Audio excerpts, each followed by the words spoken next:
Yan, nandito na po ako. Ayan yung bangkang pinapagawa. Oh, ayan, oh. Pinapagawa. German po may-ari niyan. Ako lang ang kaibigan. Kaya ako nagtitingin kung ano. Ayan, malapit nang matapos. Ayan, oh. Puerto Galera. Ayan. Oh, ayan, kita nyo?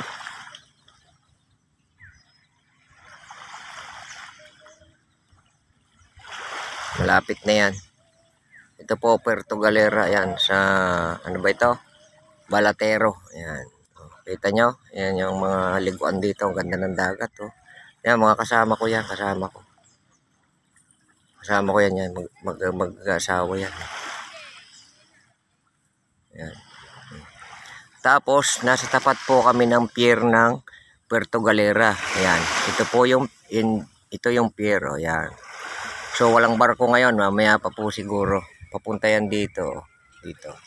Ito, mga bangka ng mga isda. Ayun. O, kita nyo? So, ayan.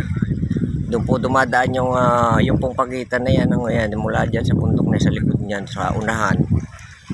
Ang Kalapan po dyan, yan nandiyan sa kanan, yung kaliwa pa Batangas. Kaya dyan po dumadaan yung barko. Tapos pag galing Batangas, papuntang pier, shortcut na dito. Batangas na po yun. Nakikita nyo sa kabila ng pier, may bundok dyan. O, yan. Batangas area na po yan. Yan yung Isla Verde kung tawagin. Pero sakop na po yan ng Batangas. And then sa kabila niyan, siyempre Batangas province na. Yan, province of Batangas na. Okay? Magandang umaga po. Yan, magandang umaga sa inyo lahat. Good morning. Magandang umaga, Luzon, Visayas, Mindanao. Good morning, Pilipinas. Babay na po. Babay na.